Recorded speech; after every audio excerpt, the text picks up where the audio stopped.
ఈరోజు మనం బాహుబలితో tax saving ఎలా చేస్తారో నేర్చుకుందాం. ఉదాహరణ తీసుకొని. ముందుగా ఫస్ట్ అమరేంద్ర బాహుబలి ఒక 40,00,000 షేర్స్‌లో గానీ, మ్యూచువల్ ఫండ్‌లో గానీ ఇన్వెస్ట్ చేసిండనుకుందాం.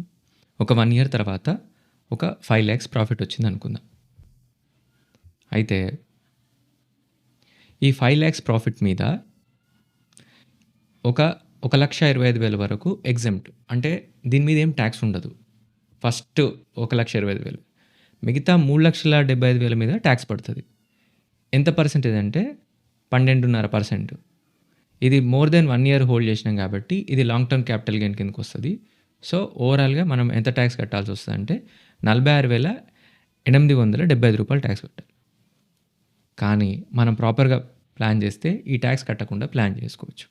అది ఎలానో చూడండి.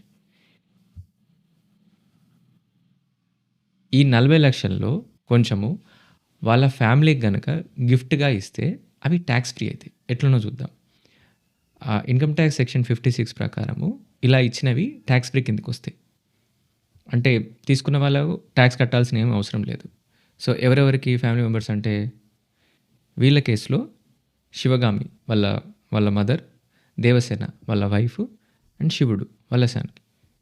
ఇప్పుడు ఒక 10 లాక్స్ ఇచ్చారనుకుందాం. సో ఓవరాల్‌గా ఒక్కొక్కరి దగ్గర 10 లాక్స్ ఉంటాయి. మనం ఏమనుకుంటాం, ఇంతమందికి ఒక 5,00,000 ప్రాఫిట్ వచ్చింది అనుకున్నాం కదా! ఇప్పుడు నలుగురికి సమానంగా మంచిది ఎంత అవుతుంది? అది 1,25,000 అవుతుంది అన్నట్టు. సో ఫస్టే చెప్పిన కదా, అప్ టు 1,25,000 వరకు ఎగ్జెంప్ట్, ట్యాక్స్ ఏమి ఉండదు. సో ప్రాఫిట్ 1,25,000, ఎగ్జెంప్ట్ కూడా 1,25,000 కాబట్టి ట్యాక్స్ జీరో. సో ఇది ట్యాక్స్ ప్లానింగ్. మరి కట్టప్ప అండ్ బల్లాల దేవ గురించి మాట్లాడితే, Kattappa is not a blood relative. So more than 50,000 కనుక ఇస్తే అది ట్యాక్సబుల్ కిందకి వస్తుంది. అండ్ బల్లాల దేవ ఈజ్ ఎ ఫ్యామిలీ రిలేటివ్ కిందకే వస్తుంది. కానీ ఆల్రెడీ మహేష్పతి ఇచ్చేసినాం కదండి, ఇంకెందుకు. సో ఈ మీ వీడియో నచ్చినట్లయితే మీరు లైక్ చేయండి, షేర్ చేయండి, మా ఛానల్ని ఫాలో అవ్వండి. ఫైనల్గా జై మహేష్మతి.